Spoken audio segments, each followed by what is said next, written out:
You do need to find something that you can actually cope with, because you can make this really difficult for yourself. I mean, I did consider just for a millisecond changing this over, because we stripped it all the way down back to proper varnish, 6 coats of a really hard varnish that you've got to really look after to make it look perfect.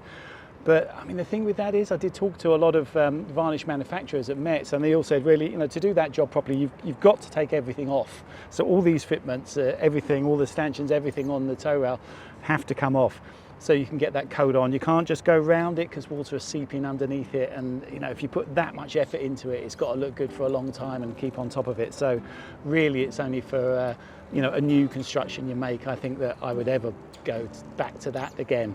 So yeah, I think this will be good. I think this will look good enough, and that's what you want. And you've got to pick something that's just doable with the time that you've got and the effort that you want to put into it. And this is the maximum for me, for sure.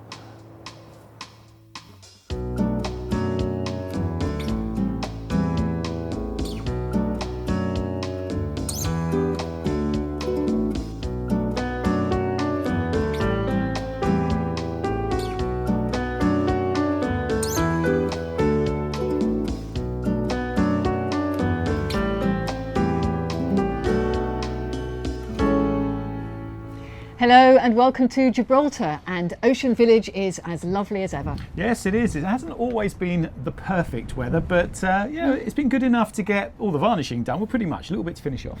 Yeah, and we've been exploring as well, so I hope you like the film. Coming up, touring on an e-bike, the best way to see the Rock.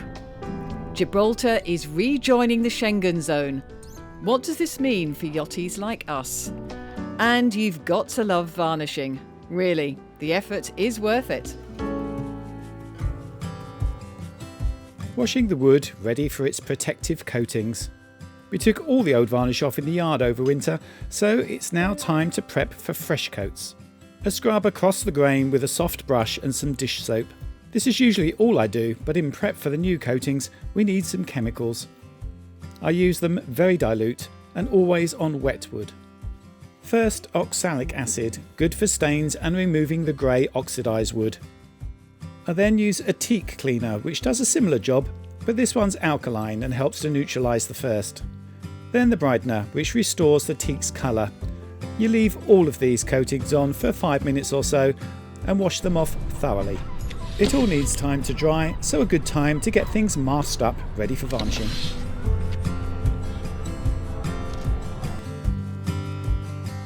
So the varnishing itself is just starting. I say varnishing, it's sort of oil really. This is the stuff that we're using. We're going to use this for handrails. You can see I've already done the butterfly hatch, did that yesterday. That's had about 7 coats. This has had 2 so far. I'm just doing the first one on the eyebrow. That's what Judy's doing over there. So it has the oil, loads and loads of coats until it doesn't soak up anymore. And then you put this one on, and this one is supposed to make it almost look like varnish. It looks sort of shiny, gives it a harder sort of edge. It should be easy, to repair. I mean, before we had the international wood skin, which we had on all these bits and on the tow rail as well. And that was good. It lasted, we had that for about 6 years. Went sort of slightly patchy over time. When you repair bits, you sort of keep seeing those patches. It's not so good from that point of view, but the real thing was that in the Caribbean I couldn't get it, so I couldn't do any repairs, couldn't do any overcoats, and it just got to the point where that's why we had to take it all off. So I'm hoping we won't have to do that with this. How's it going on? Oh, it's so nice. It just glides on, and you can see it soaking up. Probably this is the first coat, so that's why. Yeah. But it just kind of glides on, and then you just wipe it round, and then just keep going until, as you say, it stops soaking in. Yeah, it But takes no, it's more very than you easy think, to use. because I did about 7 coats on the butterfly hatch in the end. Yeah, before well, it stopped. and you can see it's a lot darker than where I am now. Yeah. But no, it's nice, and it's great weather for it. Not too hot. Not too hot. No. I just hope that it's not going to rain, because it's looking a little bit. It's blue over there. I mean, we needed sort of 4 or 5 days, because what you do with this is you put this on. It all has to be done in 1 day, because it's sort of wet on wet. So basically, you've got to do it, keep going round and round and round it while it's still wet. So on the same day, or at the very most the next day. and then leave it for about 4 days and then put the D2 on. It needs to dry properly, then put the D2 on. So we need that dry spell. We've got hopefully 4 days of dryness, that's what they say, before it comes up. So hopefully that's true. Luckily, the weather is holding today, but after several coats of varnish, we need a break and a little excursion. Ocean Village Marina is on the edge of the main town, surrounded by luxury high-rise flats with a perfect view of the airport, ideal if you want to catch a plane. Across the border, which is the other side of the runway, is La Linea, Spain, and that is where we are going to pick up a parcel. It's a passage many people make every day through passport control and back again. As of the 10th of April, there will no longer be a border here as Gibraltar rejoins Schengen. We'll talk more about that later, but for now we join the commuters to pick up our European post and hand carry it back to the boat. Okay, so it's quite a nice walk across to La Linea to get my package. And I'll show you what it is. It's quite exciting. It's this. It's a new reel from a company called Fishhelm. It's a Swedish firm. It's going to go on the back rail here. So you might have seen in the last episode I lost my smaller fishing rod, which mounts on here. Not really sure how it came on. I must have just not locked it off properly, and I caught a big fish and it just dragged the whole lot over.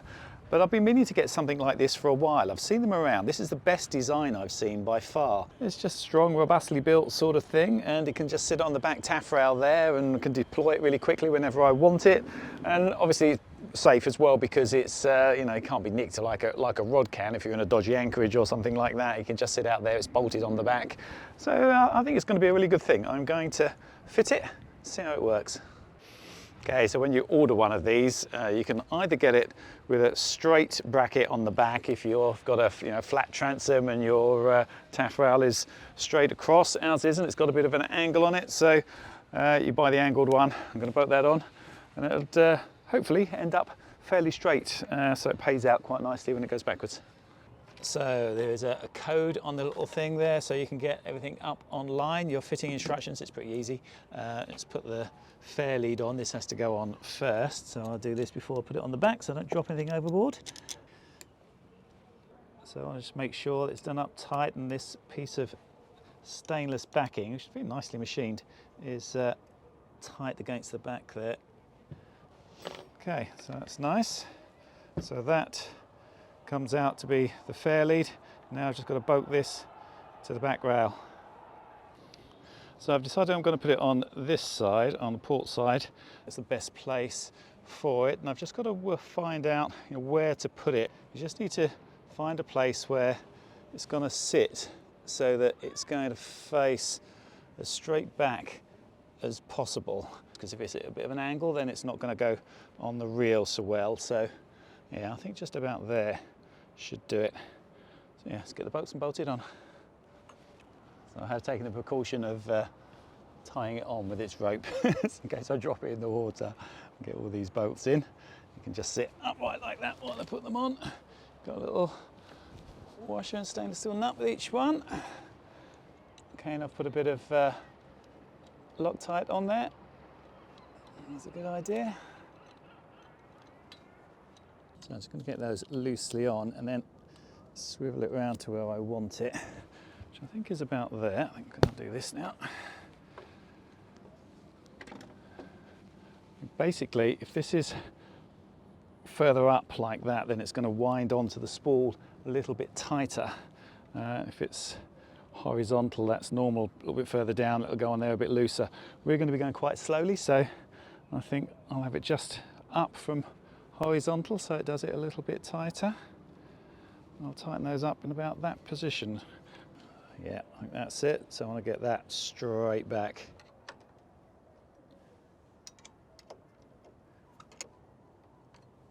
So I will obviously show it in use in the episodes, hopefully catching some fish with it. And I will do a fishing special as well, showing some lures and things. I've got some lures. I'll show them all in that video. There's a really good collection of trolling lures that they sell as a package. It's got little balls inside it, so it jiggles. It makes So you do get the occasional noise of a plane taking off because we are right next to the runway. But it's a good, but it's a good place, this, isn't it? It's right in the town. No, it's fantastic. Got everything you need. Woo. Everything you need for the boat, and it's got a great village. Why it's called Ocean Village. It is. It's like a little village. Well, part of the village is an enormous ship, which is in here, the Sunborn, which is a casino type thing, isn't it? As well as Well, it's a hotel, yeah, hotel and casino. Yeah, it's great. But good docks. That's what I like. I mean, look, proper big cleats, nice wide pontoons. So I don't know. I think they've just done it really well, haven't they? It's one of our favourites. Yeah. Yeah, we've got prime position for the laundry. And fantastic bathrooms. The best, I don't know, the best ever. We've talked about the fact they've got a bath before. We're obsessed by I'm baths. repeating myself. We don't get a bath very often, so it's nice to have something with a bath. Last night it was lovely. Well, I think a soak in a hot bath is one of life's luxuries, and so we make sure that we have that here. But actually the reason for doing it, I think, is that we never get thanked for how quickly we produce an invoice, or how efficiently our accounts work, or how fantastic our pontoons are, but everybody comments if the bathrooms are dirty or they're not very good. And so we try to make sure that we have the best possible bathrooms and that they're as clean as they possibly can be, to make sure that we get that really positive moment of truth for people as they come through our facilities. Now you have some yachties that stay here year on year, as most marinas do, but a lot of us travel through because it's a respite from Schengen. Yes. Is that going to last? Well, we don't exactly know the answer to that question even now. So the treaty deal is published, and they're talking about having it ratified in the early part of April. And we're just really waiting to see how all of that will land up. But the thing that I can assure you is that if we're able to do it, we'll continue to do that. And there'll always be a very, very warm welcome here for any visitors that come. So watch this space is what I took from that. Meanwhile, we take a tour around one of our favourite marinas. Good recycling. Yeah, it's excellent.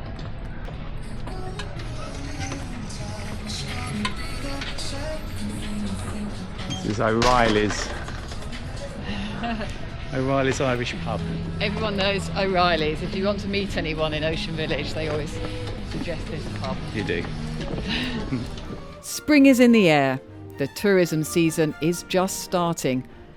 Many of your high street restaurants are here, and there's a wide choice of different foods, including a superb curry house.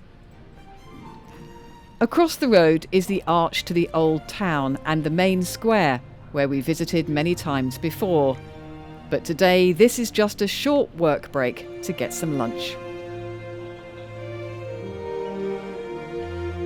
Fish and chips. Can't beat it. Back on the boat, and it's time for the next round of varnishing.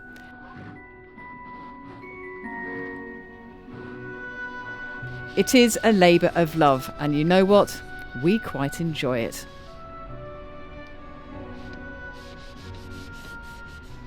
Well, with both of us doing the varnishing, of course, the big question is, what do you listen to while you work? Well, we've never had a very good radio on board, but now we decided just to put in a regular car radio because it does Apple Play. You can switch it so we have it just in the cockpit when we're outside, and it's great. It goes through our phones. So we've taken in turns. I've decided I'm going to go for a short history of Ernest Hemingway. That's my choice. So when I come up, you should be able to hear it in the cockpit, but on this occasion it's being a bit drowned out. Yeah, we've got a party going on. I think we need to go and join that at some point, because that's really got going in the last 10 minutes. Yeah, St Patrick's Day. Yeah, but I can turn the thing off actually from here. That's the good thing. Apple Play, we've just found it in a hire car, and it just works really well. You can do it with your watch, you can do it with your phone. It's great, so it's really good on the boat. Saves running up and down the companionway the whole time. And how's the varnishing going? Yeah, this is good. I'm really loving this stuff. This is the Gleam stuff that I used on the Soul when we were in the Cayman Islands. And that's it's been there 9 months now, and it's done really, really well. And it's compatible with the Epiphanes, because this was quite patchy. I didn't take it all back. So this was Epiphanes, this was all the way back because this has gone horrible. But I can put over the whole top, and it goes on so much easier. I mean, and it dries just so much quicker. I can do, this is my fourth coat today on here. Well, that would have taken me more than 4 days because it's supposed to be a day between with Epiphanes, but it ends up that not drying enough. And my experience is that sometimes it's just not drying. You have to leave it 2 days. So it takes you weeks to get this done. So this is so much better. And then we do join the party. Guinness, a band, and as ever on St Patrick's Day, everyone is welcome.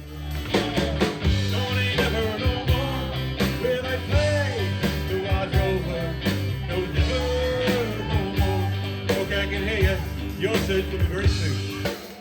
You can do better than that. Louder. Where are they?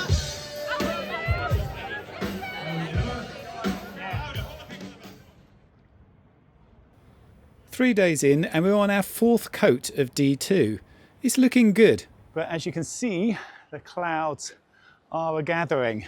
It's probably not going to rain today, but it is going to rain over the weekend. So the next 2 days. Then we're going to a sunny spell next week. So going to take a little break, and we're actually going to hire some bikes today. Our favourite thing, hiring e-bikes and take them up the rock. Hope we don't get blown off. It's windy as well. So there is a bike shop just around the corner from Ocean Village. We have taken the cable car before, but it's out of action for the next 2+ years. So e-bikes are it. Yeah, you can get a taxi up and that's about it. But yeah. E-bikes more us, I think. And here we are. We want quite a big bike to get up the mountain, and the brand used here is Rees and Muller, excellent for the hills. While we are waiting for our turn, we look around and find a range of test bikes. Well, it would be rude not to try them out, especially as we're looking for some fold-up e-bikes to have on Fair Isle. We need something small Yeah, and good quality.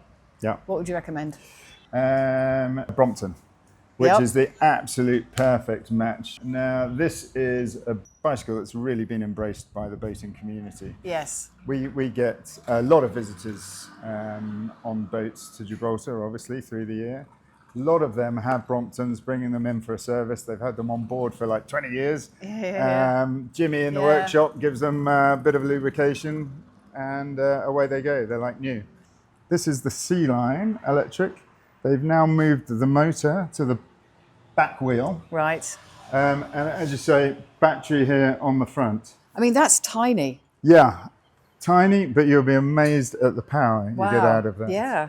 And again, the battery, really handy to clip off and super light. Yeah, very light. Because you're probably going to want to get boats in and out of tenders and stuff. The lighter it is, if you can the do more that. compact. Yeah, totally. It's ideal. Wow. 40-mile range, so Okay. that's normally Thank you. pretty good, and just a few hours to charge that from fully depleted. Okay. So quite an easy one, I would have thought. Let's go. So yeah, hopefully we're going to get you on some bikes today, Yeah. and you can see the different models. Yeah. Now, we just had this rather special model arrive this week. Right. This is the brand new full titanium frame, Good grief. which is super light. Even with the battery on, you're only... And indestructible. Yeah, absolutely. No worries about rust, No, obviously. exactly. 100%. Yeah. And because it has shed a few kilos from the regular model, it absolutely flies along. And they've got this really handy little handlebar control, so you can control the different modes. And there's also a little boost button here where you press and it gives you extra little oomph. Turbo power. So you guys can be the first to take this one out for a Wow. little trial. Yep. And compare it to some of the other models.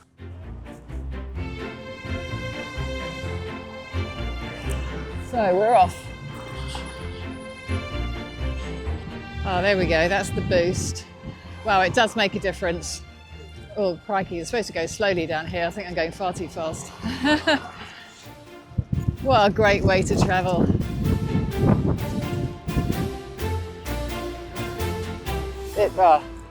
I love it. I'm sold. We're both amazed by how good these small bikes are to ride. but I can't resist trying the slightly more chunky G line.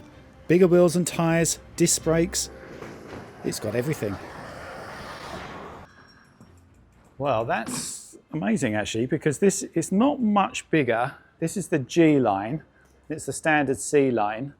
This sort of feels more like just a normal bike, because it's a little bit bigger, the wheels are bigger obviously, handlebars wider. Yeah, I really like that. So it's a toss-up, you know, if you were going to go for something like this, whether you go for ultimate space. I mean, if we were going in the sow locker, we'd have to go with something like that. But if it was on a bag on the aft deck, I mean, something like this, actually, is not that much bigger. I mean, you look at them folded up.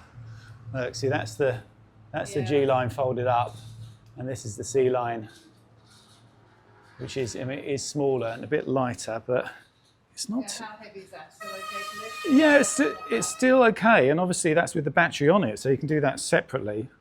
I mean, look, getting it in and out of the dinghy and things like that, if we were taking it ashore, this would be easier. I don't know, we'd have to think about that. But yeah, it's an amazing thing, actually. It just feels like a normal bike. It's great.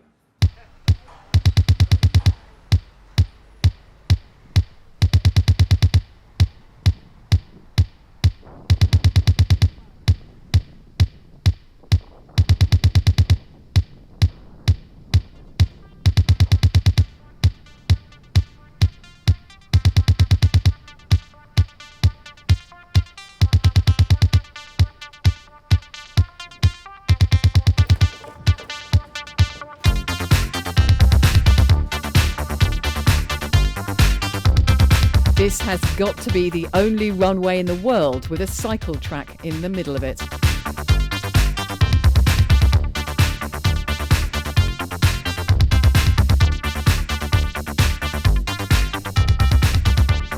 The route we are taking goes right around the east side before going up to the national park. In this wind, that is going to be fun.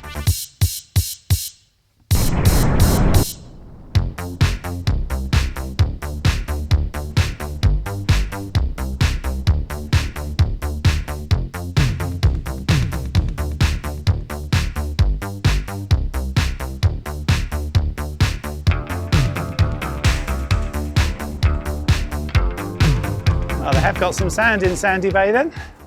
Well, it's high tide, I think. There's much of a tide here.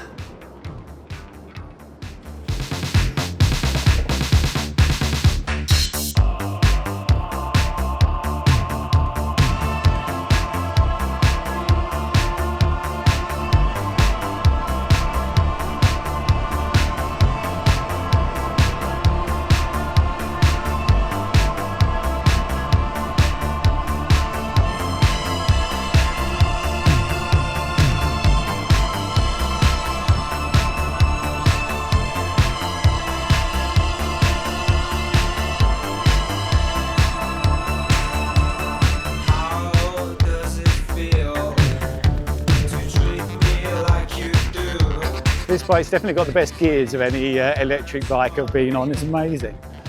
Basically, you've got the power on this side. I'm just on the blue, so it's the easy one, but that can go right up to loads of boost. And then on this side, for the gears, you just twist the grip. And you've got this little graphic with a man going up a steep hill. It gets steeper and steeper, so you don't get confused with which way's high gear and which way's low gear. It's very effective. I think we keep going this way. Going this way. Quite steep. Are you on your full red boost? I am. Full red boost, yay! I am too.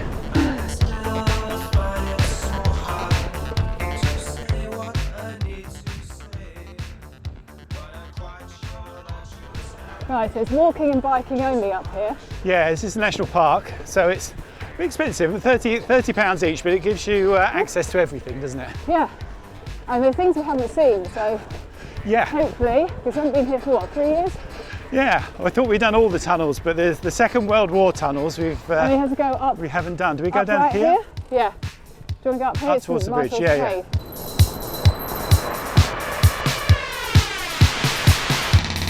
It's the great 2 chance we've done there. I see a ship in the harbour. I can't unshallow bay. But if it wasn't for your misfortune, I'd be a heavenly girl.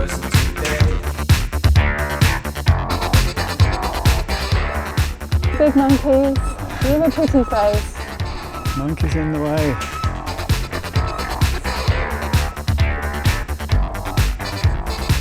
So lovely as it is, we have done St Michael's Cave before, the lower and the upper.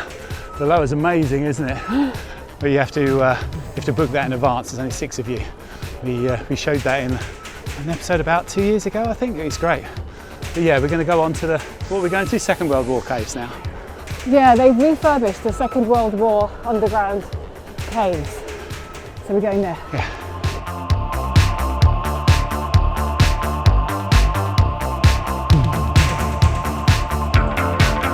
It seems funny going past all the things we've seen before. We think, oh, that was such fun though, let's do that again. Yeah. But I think we need to focus on what's new. We do, yeah, definitely the Second World War tunnels, what I want to say.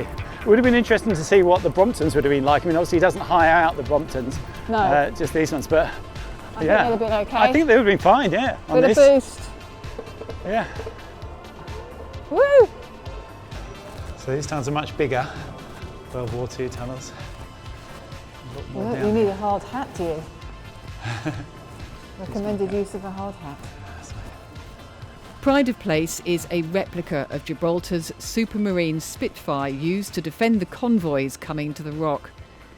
The original was built using money raised by local residents, just over £5,000. What are they telling you? It's a report from the BBC from back in the day. Gibraltar was an important outpost during World War II, with 20,000 soldiers stationed here in the tunnels inside the Rock of Gibraltar. The exhibition details the events of the war, the evacuation of civilians, and personal stories of the people who stayed behind. It's a vast network, isn't it? It is. So it's twice as long as all the roads put together on Gibraltar. 34 miles to be precise, cold, damp, with constant dripping from the walls. Clapham Junction. Do you want to go in here? What's there? Oh wow, these are all crossroads, isn't it? Clapham Junction, you can't go down there. Jock's balcony. Okay. Entrance only. I don't know how you get out then. This is one of the few places soldiers could see the outside. Oh yeah, daylight. Look at that.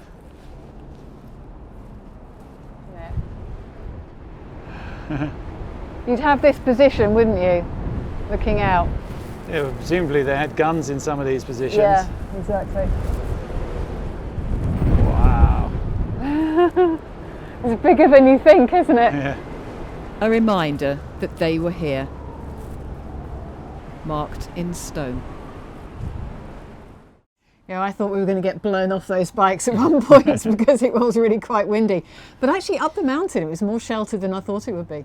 Yeah, it's a great way to do it actually on a bike. If you're short of time, because it costs you the 60 quid for us to go up there, but you can go in everything for that. And there's quite a long way distance between them if you're doing it by foot, so you're never going to get round everything. Yeah, yeah. So if you come here for a day and you want to get round everything, yeah, hire a bike, go up and do it. It's great. Go and see Stuart. He's good. And the Bromptons were really quite a revelation. That titanium one is so light. Yeah, Amazing. yeah. I mean, expensive though. I mean, it would Yeah, be the ultimate that's true. because it's light and it's not going to rust. But I mean, yeah, really, it's almost twice the price. So I think, you know, Yeah. I think Bromptons are the. If we're going to get another bike, it's got to be a Bromptons really. I mean, we've held off for years after our last one sort of fell apart. We thought, well, you know, if we're going to do it, it's got to be something that's really small and really good quality. And yeah, and that's really only the Brompton that fits that And bill, I doesn't think. take up much space. I mean, we're still a bit short of space here, We are. even if you do try and stick them on the back. I don't know. mean, if we went from it, I'd go for the G line and put them on the back rather than the tiny ones. Okay. We'll have that discussion. If We will have that discussion on another occasion. Meanwhile, we've got a couple of days left to do the varnishing. So when the sun does come out, it doesn't look like it's going to today, but in the next couple of days maybe. A couple of things to do on the sail, fixing a few bits and pieces, and then we're ready. Yeah, we're going to go out at anchor in Yeah. Linea, just the anchorage just outside here, and just wait for a weather window. Because at the moment it's blasting the wrong way eastwards. The Levanta is blowing straight down towards Gibraltar. So yeah, we want something to make it. You never get slightly the easier. best weather through there, do you. This time, well, no, and this time of year, This time of year, it's a bit of a lottery. But I am looking forward to going so I can try that fishing reel. I was going to say Yes. rod. It's obviously not a rod, a reel. Yeah, I mean, it looks like it's a great bit of kit. Well, if really. you can catch some fish in the Med this time, that will be amazing. It's going to be the test. I haven't got a great record in the Med, but I've got much better gear now and a little have. bit more knowledge. So I think we can do it. I will do a fishing special, especially about trolling, but about fishing from a sailboat, because when I was looking for lots of information, there wasn't that much out there, and I think I've got a good idea now of what works and what doesn't. And we are going to pick up some fuel here. Obviously, fuel prices have gone up worldwide, but it's still VAT free here at the moment. Yeah, still the cheapest place. It is, but the changes in the status of Gibraltar, i.e. going back into Schengen, is going to have an impact on yachties. There's no two ways about it. Yeah, I hope it doesn't mean you don't get the VAT-free fuel anymore. I mean, you're not going to get VAT-free booze or the things like the jewellery. I think the high street's going to suffer. I mean, it's all down to Brexit. Unfortunately, that's what's caused it, because before that it was all okay. Now, they just can't really keep the border up because there's too many workers coming backwards and forwards and they've got to be stamped, so it's just not working. And it will mean that for yachties, you are now still in Schengen when you come to Gibraltar. And a lot of people pass through here thinking it's a bit of respite, us included. And it won't be. So watch this space. We'll see how it's going to go through various parliaments before it gets finally done. Well, it's supposed to be ratified next week, basically, 2 weeks' time, and it's not properly ratified, but they're going to put it through anyway. They're going to take the border away, is what they say. Well, we'll wait and see. Anyway. We will be in Spain by then, so it won't really impact us on this occasion. Not this time round, no. So anyway, thank you to our patrons, thank you to our subscribers, and thank you for watching. Thanks for watching.